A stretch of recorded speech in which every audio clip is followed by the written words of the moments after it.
Hello, everybody. Welcome. Can you hear me all right? Yeah, that's great. Of course, we've had this wonderful introduction to Vikas, and Vikas writes about other people's stories. But you very rarely tell your own, Vikas. What's your origin story? What's my origin story?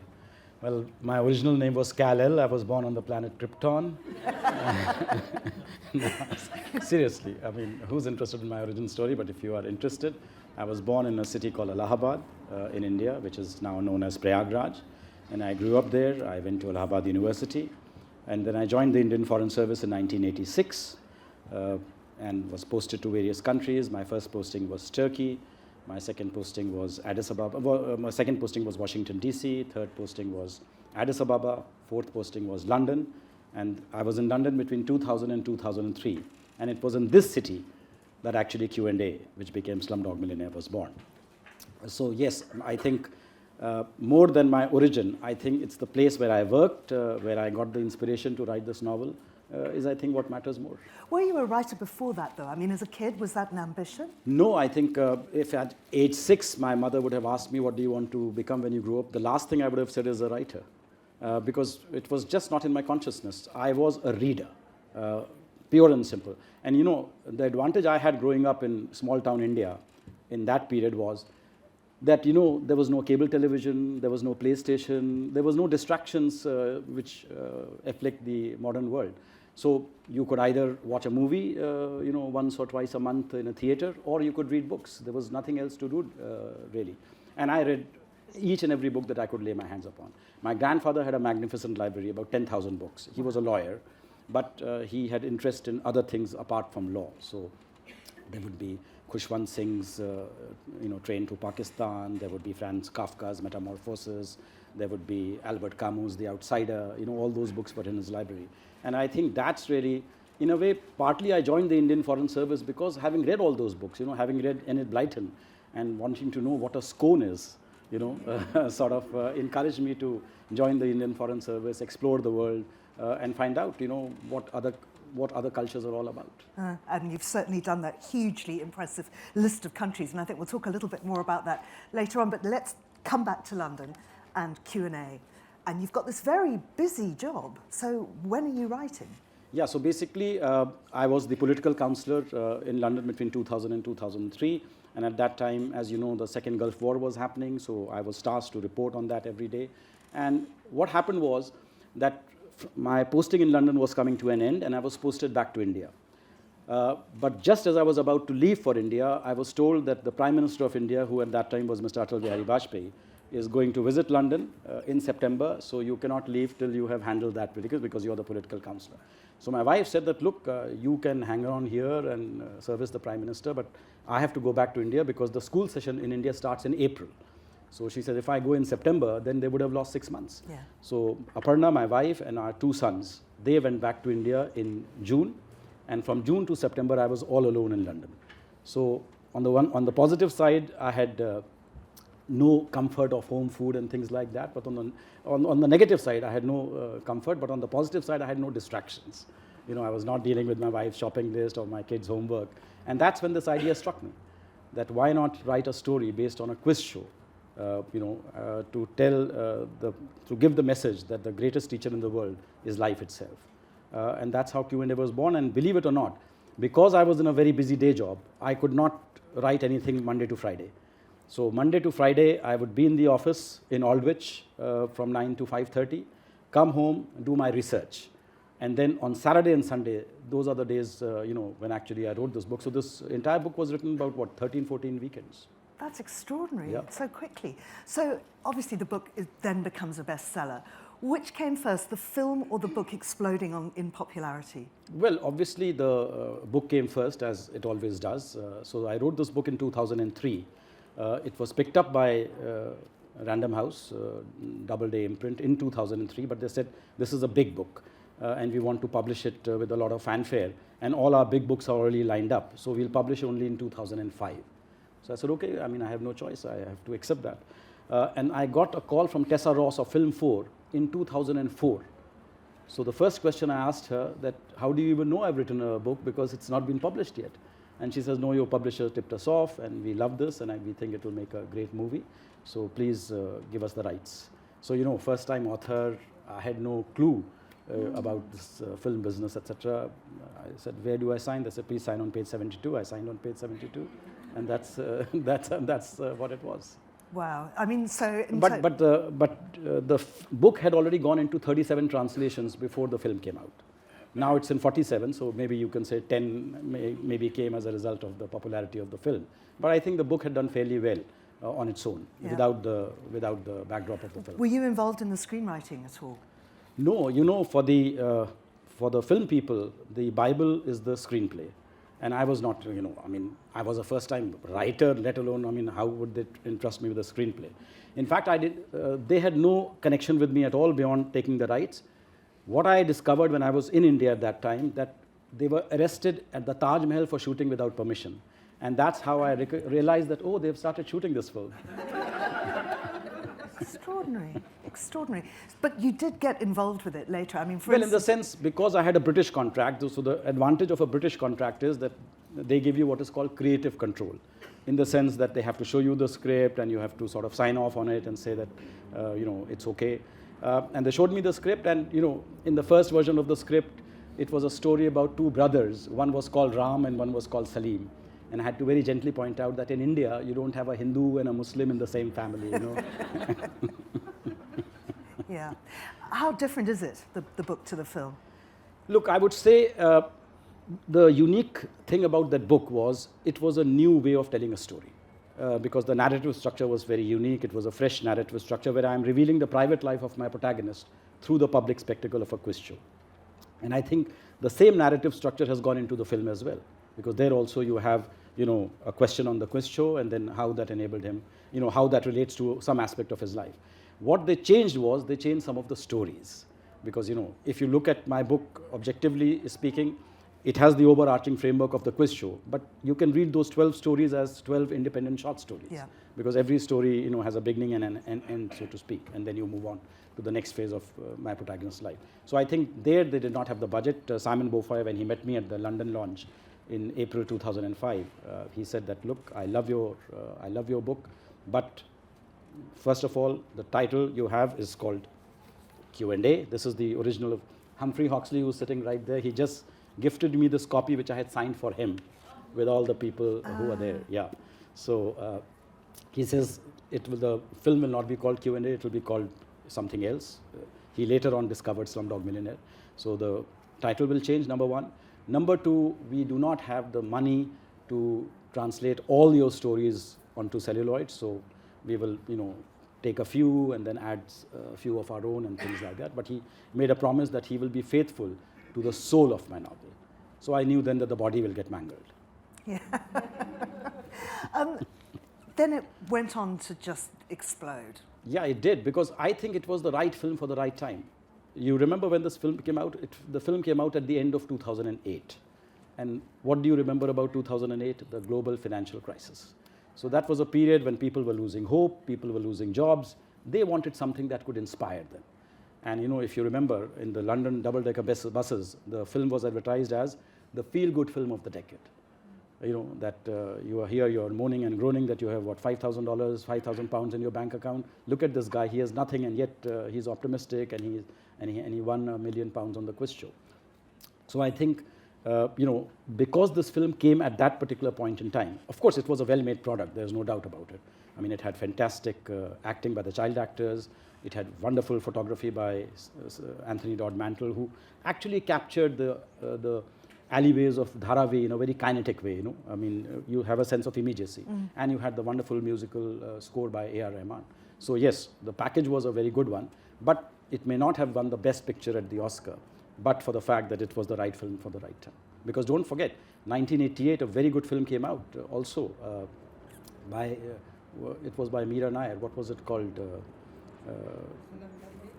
Salam Bombay, yes, which was also a fantastic film. But you know, that was not the era of India. People were not curious about India as much as they were curious about India in 2008 when we were growing at about 10% per annum. So I think this film tapped into, first of all, that sense of hope that people were looking for, and also people wanted to understand what makes India tick, what is powering this 10% growth rate. And I think it fulfilled both those objectives. Did you go to the Oscars?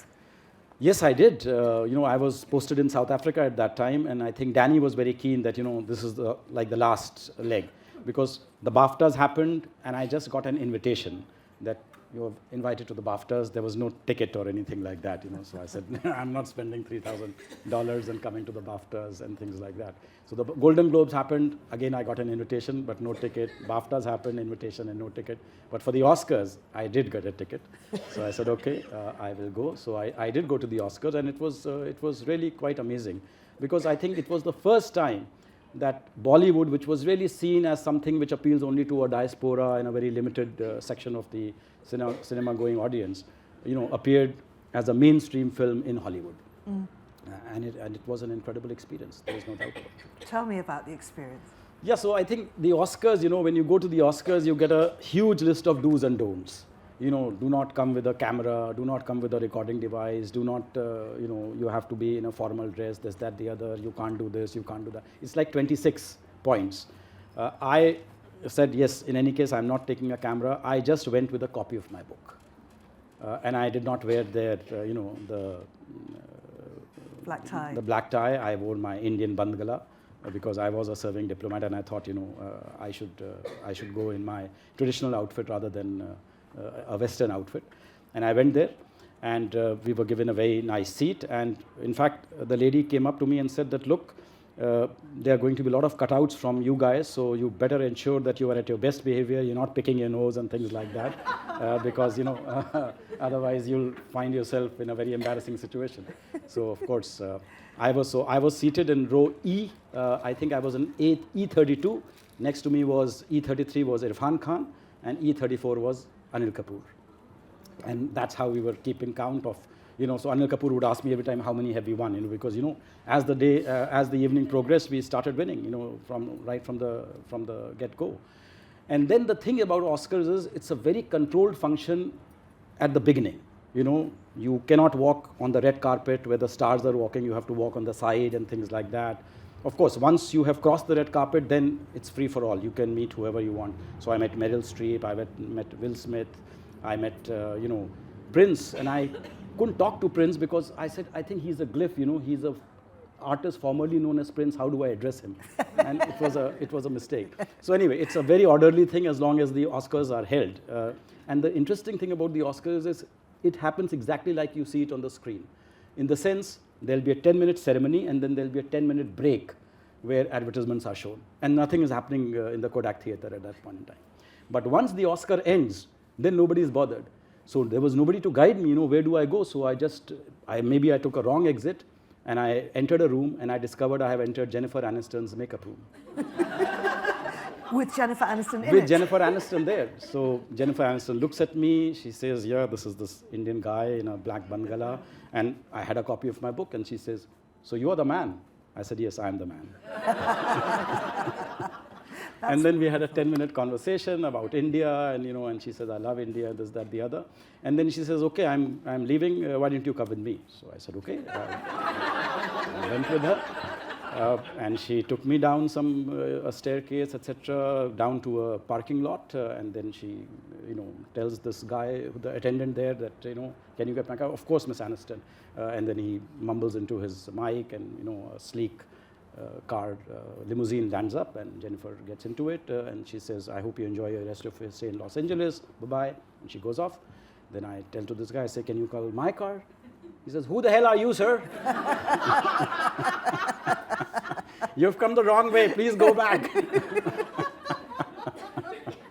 So that was but the interesting thing was the next day, people who we knew in Los Angeles, they said that you have won the Slumdog Millionaire has become best picture. So there's this very, very famous restaurant called Spago, run by Wolfgang Puck, the famous chef. And every time we try to get a booking, he palms us off with some very sidey table somewhere. But this time I have you with me. So would you agree to have lunch there? I said, of course. And we went there. And Wolfgang Puck personally came, gave us the middle table, said pizza is on the house and a bottle of wine. And who else? I'm sitting, Sidney Poitier was there. Rob Reiner was there. Valentino was there. And I had a conversation with all of them. So that was incredible, how many doors Slumdog Millionaire just opened up. I mean, people who would not give me the time of day. Did you keep up with those contacts? Does Jen call you? Obviously. Well, I would only say this. I didn't even notice there was a gentleman with her called John Mayer. I didn't know who he was. And 10 days after meeting me, she broke up with him. So. Well, we know what that means. What did your government think? I mean, here's a top diplomat. Yeah, exactly. So the first thing I received in Los Angeles was a fax message from the Foreign Minister of India, Mr. Pranab Mukherjee, who later on became the President of India, congratulating me and saying, you've brought laurels for India and wish you the best of luck in your diplomatic career and your writing career. And I was very gratified. It was sent to the Indian ambassador in Washington, and he sent it off to me in Los Angeles. So that was good. Yeah, I think the fact that a movie came about India, which won such a global recognition. And Vikram Doraiswamy, who's the current High Commissioner of India to Britain, he told me, he was in New York at that time, and he says, everybody was raving about Slumdog Millionaire, and he says, that film did more for Indian tourism and Indian PR than 10 years of incredible India advertisements. Yeah, absolutely. So I want to share something with you, which is this, and I think I'm possibly the only person in Britain so far that can say this. I have read The Girl with the Seven Lives, which is Vikas's new book.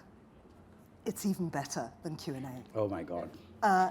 This is a book you are not going to want to miss. I mean, it's just extraordinary. Now, it takes a lot of those themes, and it's also got the same sort of narrative structure. So tell us as much as you can without revealing too much. Yeah, the book is coming out only on the 15th of July, but I call it really a female version of Slumdog Millionaire, in the sense there is a similar narrative structure. There is no quiz show or anything like that.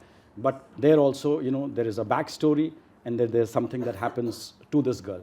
So basically, this is a story about a 25-year-old girl called Devi, who works in a beauty parlor in Mumbai. And one day, as she's walking back from the beauty parlor, she's kidnapped from the middle of the road. And when she wakes up, they inject her with something. When she wakes up, she finds herself in a dingy basement with her hands and feet tied behind her back. And sitting opposite her is a masked man with a gun. And he's threatening to shoot her dead unless she confesses to all the crimes that he's accusing her of. And there is a video camera which is taping this entire thing. So that's how her odyssey begins, so to speak, where she has to, on the one hand, think on her feet, how do I get out of this situation? On the other hand, she has to give something to this masked gunman, otherwise he will shoot her dead instantly. And it's over that course of that one night, just as in Q&A, over the course of the one night, he reveals his stories to his lawyer. In the film, of course, it's to the police inspector, but in the book, it was to the lawyer. Similarly, she's revealing all the backstories of her life and how she goes from one place. She was also born in a slum, how she survived the slum, how she became an orphan at the age of 8, and then the various life experiences she undergoes. So she basically, every few years, she has had to change her residence, she has to change her name, and that's how The Girl with the Seven Lives. So the opening line of this new novel is, the most valuable thing in the world is not money, it is attention. And I want Devi to get the reader's full attention. And, well, certainly for me, I was absolutely riveted. I really couldn't put it down. I kind of read through the whole thing in one sitting because it was just amazing. So many common themes, though, too. As you say, she was born in a slum. Poverty and that extreme grinding poverty, which you have a real feel for writing. And I wonder how. I mean, that's research, that's observation. Yeah, I think it's more than research and observation. I think it is empathy, because you can observe as much as you want, but unless you put yourself, you in those shoes and try to look at the world through their eyes, you will not be able to get that sense of, of realism. So it does not mean that, you start living in a slum or something like that, but I think if you have that quality of empathy, where you can actually try to put yourself in the shoes of that person, somebody who has who does not know whether they will even get their next meal, and try to think how would life look from that perspective, and then try to write from that perspective, then I think there may be a certain sense of authenticity about it. Of course, a writer writing from a privileged position can never ever achieve the level of realism that a person who has been through that situation would write about it. But I think you can only approximate, you can appropriate and approximate, and that's about it. I wonder what's being done within India to address that problem. I think Slumdog Millionaire itself, had a transformative impact on Dharavi, because as a result of that film and the buzz that it created, there was a lot of attention given to civic infrastructure in slums. Slums, how do slums get created? Nobody wants to live in a slum. But it is these people who migrate from the villages, they come to the big city and they discover that they don't have money to even, hire a one-room hut, because the rentals are so high. So they just set up a makeshift tent, on the outskirts of the city. Before you know it, others have also joined them, and then that's how the whole slum develops. But then obviously it has almost zero, civic facilities inside. But then as a result of, the fact that this film came out, and of course civic organizations were raising their voices also, I think a lot of improvements took place. At least drainage, sewage, those kinds of things improved in the slum. And the great thing about the slum life is that people living in the slum are not moaning and groaning that, oh my God, where have we landed? They're all working extra time to try to get out of that slum. In fact, Dharavi, as you know, is now the center of the watch leather strap industry. It's the center of the leather industry. A lot of handbags, etc., are made in Dharavi. So Dharavi is also not a monolith that everybody is in the same situation. There are stratifications in Dharavi as well. There is a better part of Dharavi, and there is a less, and which I write about in my new book as well. Yes. That there's a hierarchy even in the slum. There are some huts which are on the periphery, which are occupied mainly by migrant labor. And then as you go deeper and deeper into the slum, you have the settled occupations, the tradesmen, the taxi drivers, the servants, the washermen, those kinds of people. Both books also talk about corruption, and particularly in the police force. Tell us more about that. Well, that's a fact of life, and not just in India, even in London, I'm sure, even in the UK, in any country in the world. I think anybody who has power, eventually gets corrupted. As they say, power corrupts, and absolute power corrupts absolutely. So that's a fact of life. But at the same time, you have the exceptions also to the rule. You have the honest cops as well. So you can't tar everybody with the same brush. But generally, for the poor people, police is a force to be feared, not a force to be either loved or respected. It is a force to be feared, and that's how in Q&A also, if you see, Ram Mohammed Thomas, my lead protagonist, he's always saying, whatever happens, don't go to the police. Try to get away from the police. You do a lovely thing with names in this book, as you did in that book, with his 3 names covering pretty much all the religious bases. But she changes her identity through her names. They all begin with D. And some names are given to her, some she herself acquires, so it's a mixture of both, actually. Yeah. But it was a lovely illustration for me of, I had no idea that names could be so important in terms of who you are. Exactly, because you see, she's working for a rich woman who gives her a name called Deepa. And then from that, she's sent off to a juvenile home. And there, somebody, instead of writing D-E-E-P-A, the P, they forget to sort of draw the line below the P. So instead of P, it looks like a B. And her name becomes Deepa.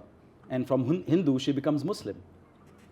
So, without any agency on her part, she finds herself in a situation where she's treated as a Muslim. And she sees there are some obvious advantages to being a Muslim because the chairperson of that juvenile home is a Muslim, is a well-meaning Muslim lady. And she says, yeah, I have no problem being a Muslim. Which is, so I think, beyond everything, it's her adaptability, her instinct for survival and her adaptability, which I think are the lead motives. But you write her as a female character so well. Well, that's the ultimate compliment for me, because, for a male writer to do a female character and not be accused of, completely distorting the perspective, I think is very gratifying. Well, it's amazing, and I wonder how you get into that. Sounds so patronizing. Does your wife help you? Yes, certainly. Whenever I get stuck, but I think she helps me more on, manner of dressing and things like that, rather than the perspective, because, even she would not be able to tell me honestly, a poor woman looking at the world, how does that feel, I think there, again, is the quality of empathy. You have to put yourself in their shoes and then make a projection and then hope that, it clicks. Yeah. A lot of evil men in the book, too. Yes. So it's a very feminist book in that sense, Yeah. It is a feminist book, I would call it, because Devi is a character, is a person who has a lot of agency and a very strong sense of justice and injustice. And if there are men who have wronged her, then she wants to get back at them.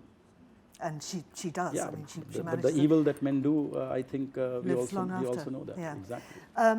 She's spent some time in a hospital, and again, I found that just absolutely compelling, the way you write about how the whole hospital works, how brain surgery works. Yes, exactly. Again, there I actually had to consult a neurosurgeon because the brain surgery, I mean, I've not had brain surgery yet, so I had no idea as to how it works, and I didn't want to get my facts wrong.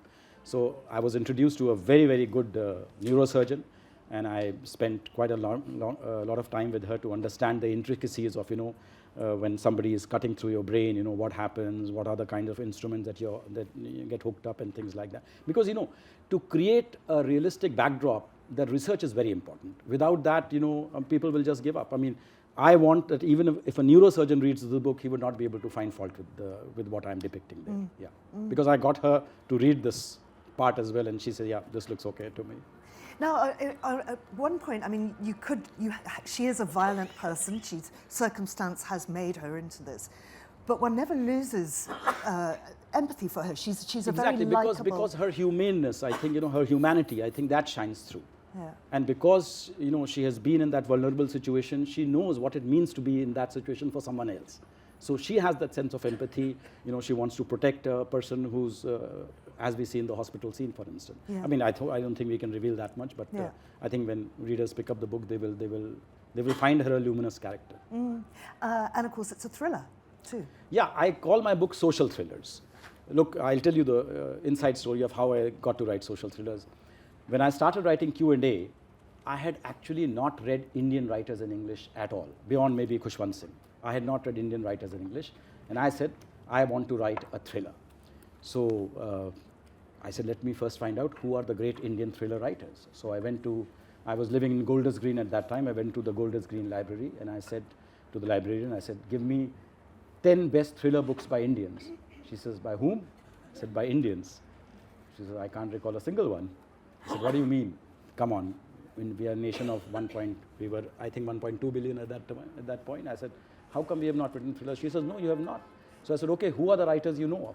Then she started reeling off the names. There's Vikram Seth, there is Arundhati Roy, there is Pankaj Mishra, there is Manil Suri, all these people who I had not read at all. So I said, give me their books. So I could borrow 26 books at a time. Can you believe it? Yeah. So I borrowed those books, went home, started reading all of them, and I discovered, not a single one of them is a thriller. They're all bestsellers, but not a single one of them is a thriller.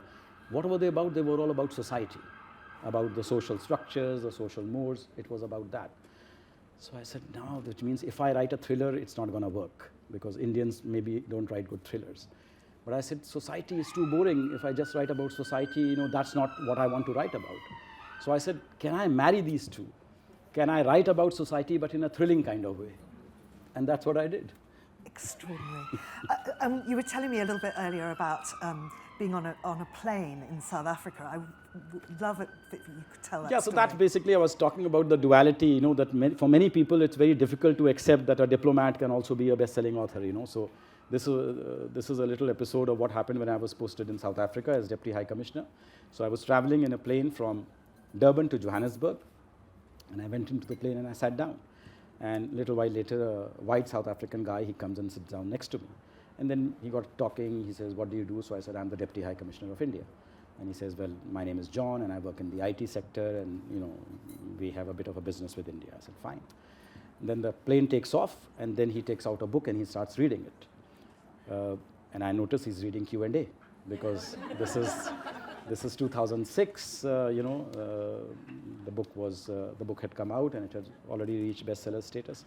So a little while later, he realizes that he's reading a book by an Indian author, and there's an Indian guy sitting next to him. So he turns to me and he says, have you read this book?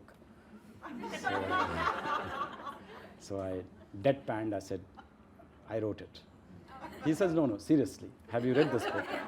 So I said, no, seriously, I wrote this book. He says, come on, you just now, 10 minutes ago you told me you were the Deputy High Commissioner of India. Now you say you are the writer of Q&A. Next you'll say you are Muhammad Ali. Come on, man, make up your mind. So I said, no, if you don't believe me, you can look at the last page. There's a photograph of me.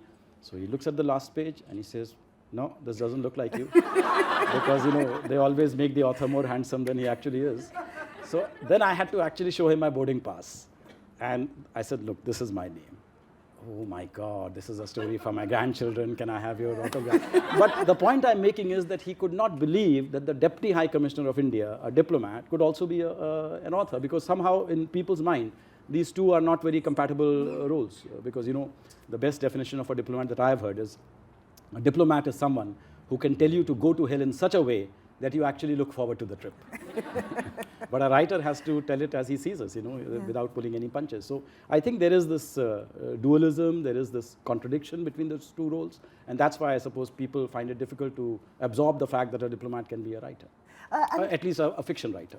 And in terms of just getting on and doing both jobs, I mean, this came to you in London. After that, you went back to Delhi, you went to Pretoria, you then went to Japan. That's fascinating. Tell us a little bit about your time there.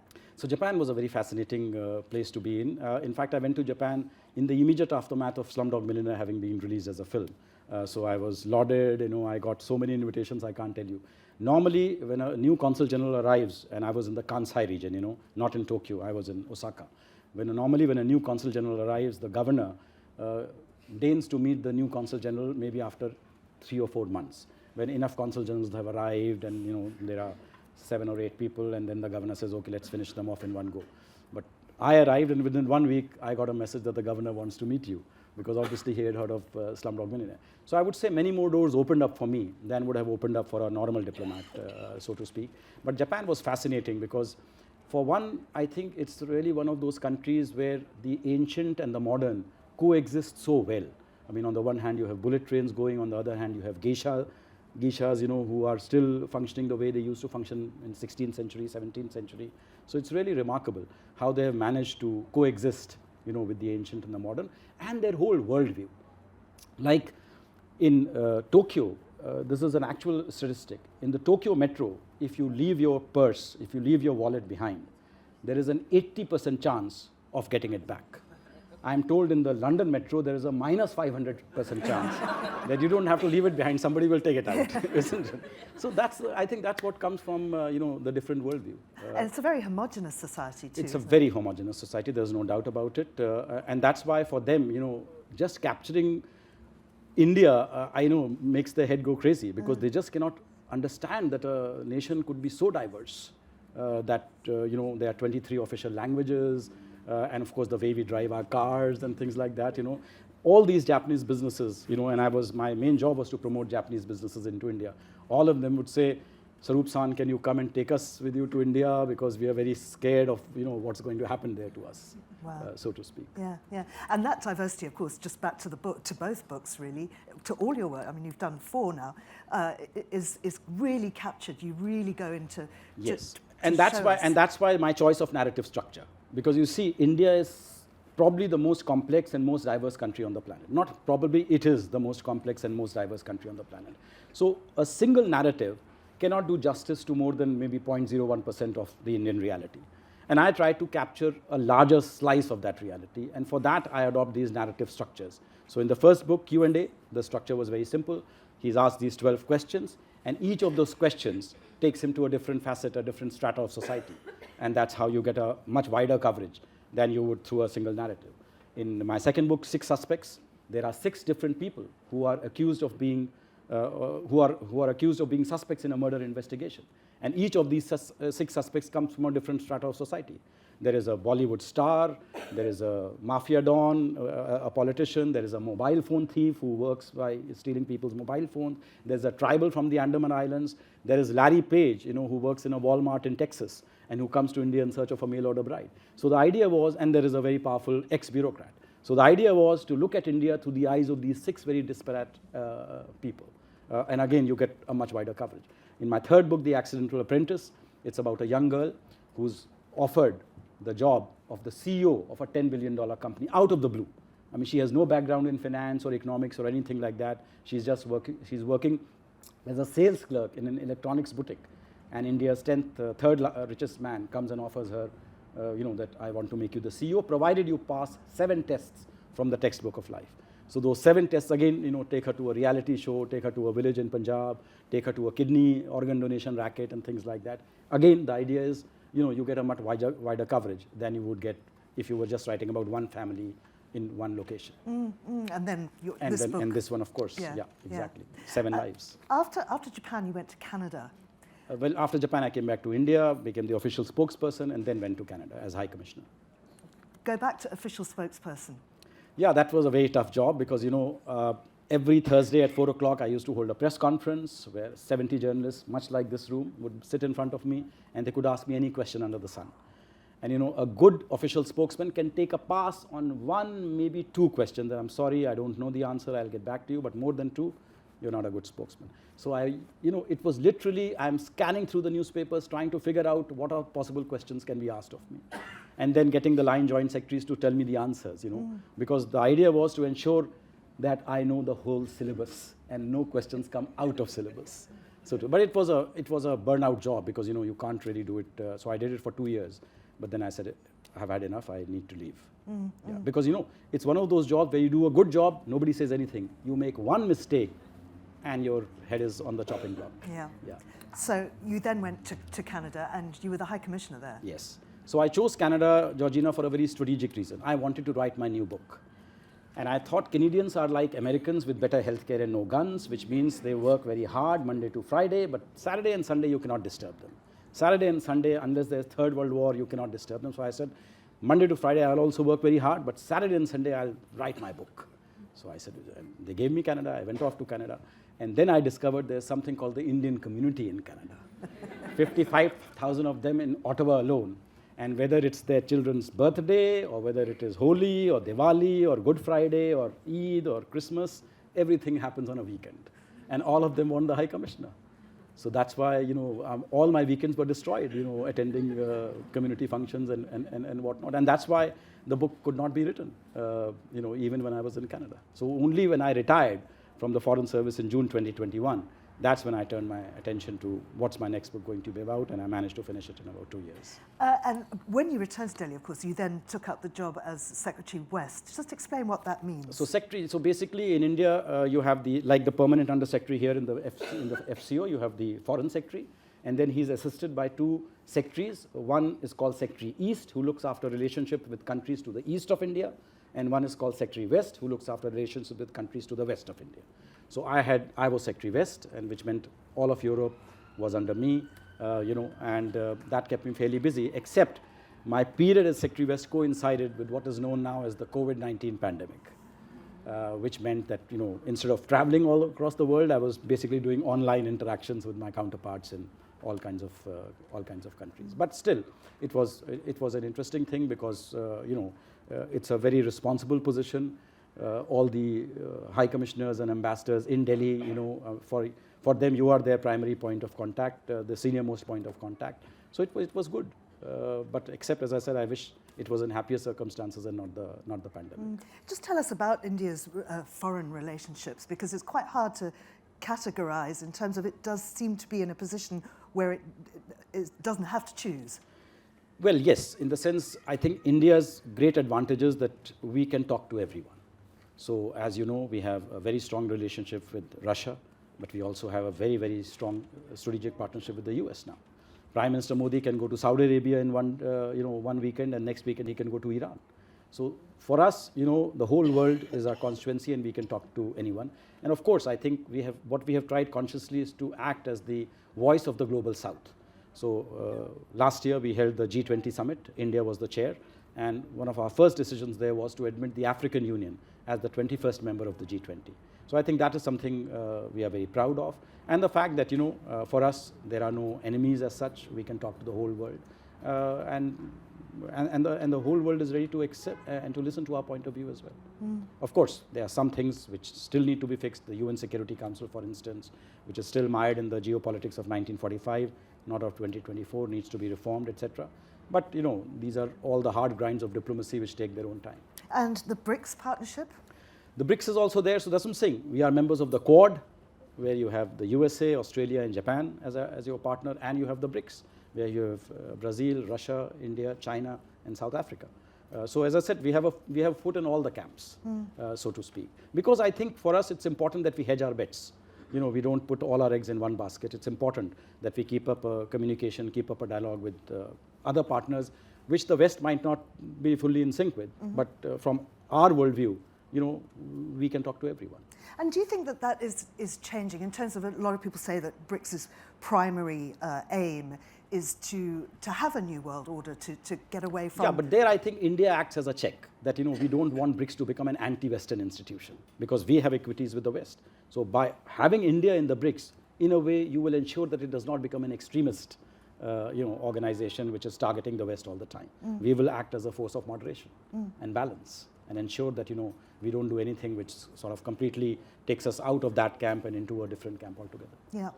In a moment, I'm going to come to you, the audience, for questions. So do start thinking about what you'd like to ask Vikas. As you've heard, he's had plenty of practice answering any question whatsoever. Well, I can take 2 passes at least. Possibly. What are you writing next? No, so basically, I'm waiting to see the reception to The Girl with the 7 Lives, because no point, thinking of 10 different books. And, for me, the audience is very important. I mean, there are writers who say they write only for themselves, and if only one person reads the book, it's enough. For me, that's not enough. I mean, if I have spent 2 years writing it, and if 2 people read it, then I don't think that's reward enough. So for me, it's important. Yes, that does not mean that, 500,000 people have to read it or whatever, but there has to be a critical mass of readers who have read it, who have enjoyed it, and who have given me good feedback to enable me, to motivate me to write the next one. If I don't have that, if I don't have that critical mass, if I don't have that positive feedback, then I'll also have to reevaluate that maybe I took a wrong turn somewhere. But I mean, you've set yourself such a high bar, haven't you? What can ever surpass? Yeah, so in fact, when your first book becomes, Slumdog Millionaire, then as I said, I was afflicted with what is called the second book syndrome, that you have many people who have become just one book wonders because the pressure of that first book was so high, the success of the first book, that they could not write their second book. But for me, the advantage was I was already in a comfortable day job. And that's why I could create what I wanted to create in my spare time, because I was not bound by the success or failure of that particular venture. Because I said, okay, if it fails, I still have a secure day job. I'm still feeding my family. I don't have to worry about that. But if I was a full-time writer at that time, then I would be constrained to write what the market wants me to write. Because then I just cannot afford to take any turns that I want and indulge in my own fantasies without recognizing that the market may not be prepared for that thing. So I think it was because of the security of the day job. And when I wrote 6 Suspects, for instance, I knew it would not be as successful as Q&A. Because Q&A is a very safe book, there's a lovable character, you fall in love with him, and you want to root for him throughout. In 6 Suspects, not a single character is lovable. Everybody has flaws. But I wanted to make them interesting enough that the reader should want to turn the page and find out what happens to this or that guy. So the idea was I was testing my own boundaries as a writer. And I could do that because of the security of the day job. Now, of course, but I still have a pension at least. So, Right, so Palmo has the microphone, and will you give her a wave if you have a question? We have one here. Hello, sir. I understood you read first books, classical books in Hindi, not in English, Indian yes, writers. My initial reading was largely in Hindi, and yes. And books by Western authors, not by Indian authors. Yes. So I read all of Irving Wallace, all of Alistair MacLean, all of Agatha Christie, all of Enid Blyton, all those books, but they were all by Western authors. I read Indian authors in Hindi, yes, but not in English. Because our generation began with that. We beginning from Western literature, where I was very impressed from your empathy in your literature, because Bengali literature, beginning from Rabindranath Tagore, yes. from Sharat Chandra and Bankim Chandra, is Bankim very Chandra, empathetic yes. literature. Yes, exactly. And if we would read these books earlier in our childhood, of course we would grow up with empathy. And now in my lectures at the university, I'm always emphasizing that empathy makes a writer great. Yes. All great writers, they are empathetic writers. If you not have this empathy in your books, you will not gain this success. Isn't it? No, absolutely. And I think the fact that we read writers in translation, for instance, it makes us more empathetic because we understand their world. Yes. You just think of China. You don't know what is China. But when you read a book by a Chinese author, then you understand what is the DNA of the Chinese people. What are the hardships? What was the Cultural Revolution? Then you understand, what makes them tick. And that, I think, makes you a better human being because you get an understanding of a different perspective, which is not your own. And that's why I think reading is really the best thing possible to create global citizens. Because the world that we are living in now, the problem is everybody wants, make America great again, make India great again, make Britain great again. Nobody wants to make the world great again. And that will only be possible if we create global citizens who have a global outlook and who believe in enlightened internationalism. That yes, there is a national interest, but what is also in the international? And climate change is the clearest example. I'm coming from India, where the temperature reached 52.3 degrees centigrade, and we are hurtling towards 2.3 degrees centigrade increase. And God knows whether human life will even survive that. And that is only possible if all nations of the world set aside their private prejudices and their private interests and work towards the collective interest, global interest, that climate change is something that impacts all of us, and we have to do our bit for it. Yes, absolutely. I'm a professor for Sanskrit. Oh, and wow. now, for young generation of Indians, I am trying to convince them to read Kalidasa in original Fantastic. language, not Yeah, in the that's translation. brilliant. That's brilliant, really. Have we got some more questions? There's one just here. Thanks. You have to come around the front, I think. Here we go. Thank you. Hi. As a diplomat, you obviously go for objective truth, but as an author, it's more of a subjective truth. Absolutely. How do you reconcile the two as a writer? No, there's no, as I said, because you see, if I was writing a diplomatic treatise, then I have to go for objective truth, but because I'm writing fiction, and I think that's the great thing about fiction. Fiction is the writer's subjective truth.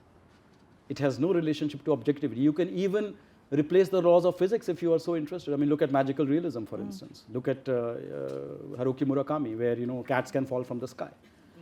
So that's the thing about fiction, that fiction, to me, it's like the Windows advertisement, where do you want to go today? And you can go wherever you want. That's the genius of fiction. Yes, the reader may not want to go with you to the same place unless you have created an authentic backdrop. But nothing stops you from creating a flight of fantasy and go wherever you want to go. And there, as I said, it is always the writer's subjective truth. And the beauty of a book is the writer's subjective truth also becomes the reader's objective truth. Then there's a perfect marriage, because then what you're trying to say, the reader has understood and the reader is in sync with you. And if when you are writing a scary scene, the reader is laughing, then obviously you're not in sync.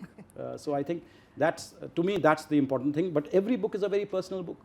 It's the writer's personal truth, the way the writer looks at it. It may not be, that does not mean that every writer is writing autobiographical stuff. But whatever characters you are creating, at the end of the day, it's your way of looking at the world through their eyes. And you have to convince the reader that that's the right way of looking at the world. Do we have another question back there? Thank you. Hi, I was also interested in the duality between being a diplomat and writing.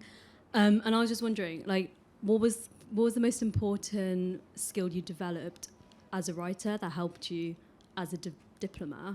Was it this idea of empathy, or was it something else? Yes, I think, you see, diplomacy requires a very different kind of a skill set.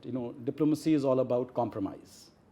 Right. Diplomacy, because, if there is no compromise, there is no diplomacy, because diplomacy is that, okay, if it's my way or the highway, then there will be no diplomacy, because then there is nothing to talk about.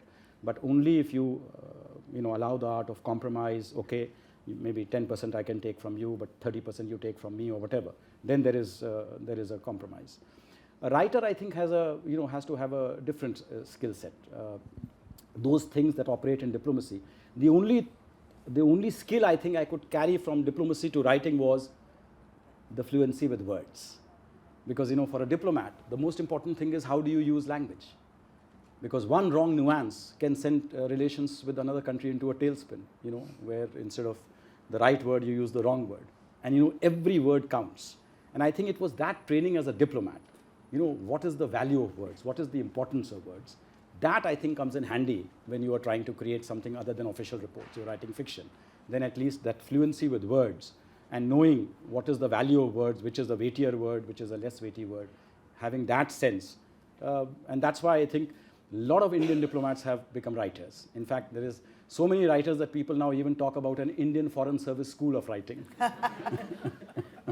Humphrey Hoxley, who's sitting here, he told me once, he says, Vikas, I have yet to meet an Indian Foreign Service officer who is not in search of a publisher.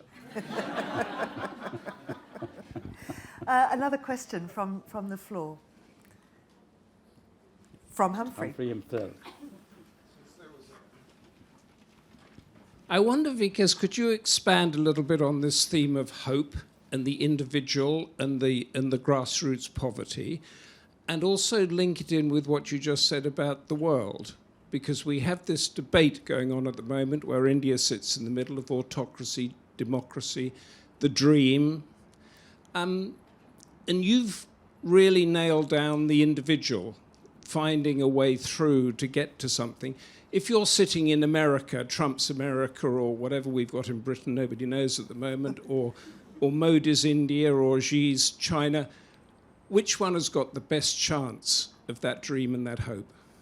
Yeah, I think that's a very interesting question, and it's a problem all across the world now. We are seeing the rise of right-wing authoritarianism and that particular phenomena. But I think hope is again a very personal thing. It's what motivates you to continue doing what you're doing in the hope that tomorrow will be better than today. And what many people have said to me, especially those who have visited India, that when they go to Mumbai, for instance, and they see this beggar, and he's lying under a flyover, and he barely even has clothes, some tattered clothes are there, and yet, what they say is, this guy has a smile on his face.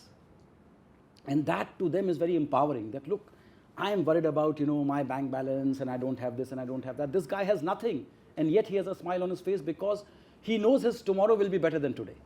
And that is the genius of Dharavi also. As I said, everybody is trying to make a better life for themselves. Nobody is moaning and groaning and saying where we've landed up. So hope, I think, is very important, especially for the poor. Because if the poor lose hope, then their life becomes pointless. It's only that tomorrow will be better than today. And in Hindu philosophy, as you know, the cycle of karma. What is the cycle of karma? It says that if you have a bad life today, it's because of your sins in your past life. And if you do a better job in this life, then you will get a better life in the next one. And that, in a way, also keeps people trapped, but it also keeps people hopeful. That look, we are in this cycle of poverty because of what we did in the past life, but let's try to improve this life. Let's do good deeds so that our next life can be better. So I think this is a coping mechanism, basically. I mean, it's a philosophy which is a coping mechanism. And I think every culture has to have some kind of a coping mechanism, because the world is hurtling towards, all kinds of crises now. I mean, if you look at what's happening in Gaza, the images that are being beamed to us of, children with their heads split up and things like that. I mean, how can you even believe that humanity still exists? And yet, you have to keep that flame alive, that no, this too shall pass. Eventually, a more hopeful thing will happen. We will be able to overcome. God knows whether we'll be able to overcome or not, but we have to make that attempt. Because, I mean, in a sense, the United Nations is a manifestation of that attempt, that we can come together, we can try to solve our problems. Yes, it's not going to be easy, it's going to be difficult, but at least we have to make an attempt. And the fact that, Sharm el-Sheikh happened, COP28 happened, etc., means that at least we are making an attempt. But if we give up completely, then what is the alternative? It's too difficult to even contemplate. Young people, I'm told, are not getting married, are not producing children, because they're saying, what's the point of bringing children into a world where climate change is destroying everything? So I think, we need a huge mindset change. We need a huge, we really need a national resurgence, so to speak, where everybody has to look at the future. And we just can't be our prisoners of the present. And for that, hope is very important, because without hope, there is nothing. Yeah. As Humphrey was saying, though, of course, we are in so many conflicts, and you have China. There are 32 ongoing conflicts right now in the world. In terms of a right-wing America and China and Russia, can there ever be any coming together of that? No, right now the world is divided into the G2 and the G3 in the United Nations Security Council. You have Russia and China on the one hand, you have Britain, France, and US on the other side. But the worldviews are fundamentally different. There is no doubt about it. There are two different worldviews. And if you speak to the Chinese, they will say that, look, this is our democracy with Chinese characteristics, and you have no right to impose your version on us, and things like that. Eventually, we'll have to see, what do we want? Is GDP the ultimate aim of everything? Or in Bhutan, for instance, they have this beautiful concept called gross national happiness. where they say GDP is only one thing. Is the society happy? Are you providing them with the health and education and all those indices which make up for a better life? Is that a better statistic than just gross national product? I mean, as I said, these are all very philosophical questions. I don't claim to have answers for any of these. We just have to accept the world as it is, not as we want it to be, but we have to keep trying for the world as we want it to be. Because if we just accept and say, no, this is a reality which is frozen in time, then nothing is ever going to change. And I think for me, what gives me hope are the young people. People who are young kids who are rising up in university, sacrificing their careers for a cause they believe in. Protesters who are picketing power plants, even though they know the police will come and they will evict them, but yet they believe in something and they are there out there. The NGO sectors, the doctors who are working in conflict zones, even though there is a threat to their own lives. So these are the people who inspire me. That look, these are people who do not care for their personal survival. They believe in something larger than themselves. And they are ready to stake their careers, their lives, their reputations to protect that. And as long as I think such people exist, there will be hope for a better world. Yeah. Absolutely. Thank you so much. I don't think we can top that. Thank you, Georgina. You were wonderful. And this was a fabulous audience. Are you signing your book? Of course, which writer says I will not sign his book? So please, sadly, you can't get your hands on the new book yet. The new book, just so that you remember the title, The Girl with the 7 Lives. That'll be available after July. 15th of July. And, but Q&A and the other books you talked about are here, and Vikas is happy to sign them for you.